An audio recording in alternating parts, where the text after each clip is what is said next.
One of the biggest epidemics in America is anxiety and depression. Well, I guess that's two epidemics, but you get my point. You see, these two things that I just mentioned are a effect of a cause. And what is that cause? That cause is literally just overthinking. You see, thinking can be very dangerous, even though a lot of you guys actually need to think more, especially when making some of your life decisions. But the thing is, thinking really does become very dangerous. For example, as kids, we're always taught use your imagination. The world is your oyster. And then we grow up with that mentality, and then you have like pretty much grown adults just still living in la la land, and they just have conversations in their head. They have imagination. They have all these different conversations that they want to have with women or men or their friends or whoever, and they're the hero of the story, and they're very confrontational, and then they're very brave as well. But none of that is actually reality. And that is where we form a reality that is just real up here and not actually real out in the real world. Sorry, I know I used real a lot just now. We start telling ourselves some truths that are not applicable to the real world at all. We start believing in truths that are just not true at all. Whenever you're upset, you tell yourself 1,000 different things. You tell yourself how you hate this person. You tell yourself how you hate yourself, how everything is your fault. Oh, why is this happening to me? I'm probably such a terrible person. That's why it's happening. Or, oh, you're never going to find somebody. You're never going to make your parents happy. You're going to die alone, and you're going to have no friends. And this is exactly why nobody wants to be with you, or whatever it is, this and that. And none of those things are potentially true. It's just a terrible moment because of how you feel, but now you have kind of accepted this as your reality in the moment. But the thing is that moment never just ends. The more that you keep on repeating these things, the more that you think about these things, the more real it becomes in your head over here, even though it probably isn't real in society, in your actual life.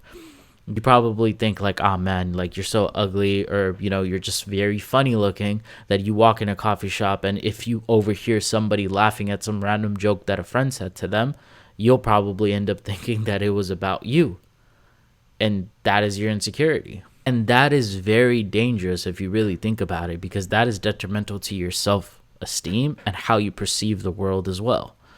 And that is one of the steps that radicalization happens as well. I mean, if you have all these people that believe that they're just worthless piles of shit, that's exactly how they're going to treat the world as well, because whatever you feel inside of yourself is exactly what you're going to put out in the world as well. Think about it. If you feel negative, you're going to output negative emotions. If you feel positively about yourself, you're going to output positive emotions out in the world. And since your perception of reality is so molded and you're so miserable on the inside, you will output misery into the world. And this is exactly where your thoughts become so dangerous, not just to yourself, but to the entire world. Because you get trapped in like this echo chamber. But guess what? That echo chamber doesn't exist out in the world. It just exists in your mind. And the echoes that you keep on hearing are nowhere else except for this place. And that is where thinking becomes absolutely ferociously dangerous to yourself. So why do you inflict misery upon yourself?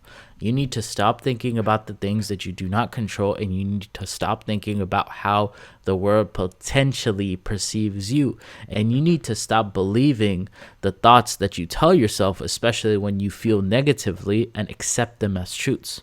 And how do you do that?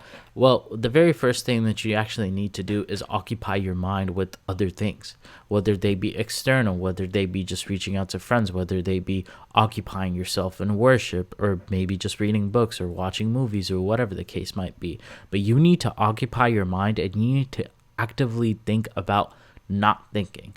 If you find yourself going down a path of like, oh man, like I really wish I had what these people had, you need to stop yourself. You need to first acknowledge that this is a problem. I need to stop myself, and stop yourself in this track. You need to say, hey man, like I might not have what these people have, but I don't care, because I'm not going to think about it in the first place. And that is exactly how you are eventually going to stop. You see, habits are formed by repetitively doing them. And how do you quit habits? By repetitively trying to avoid them.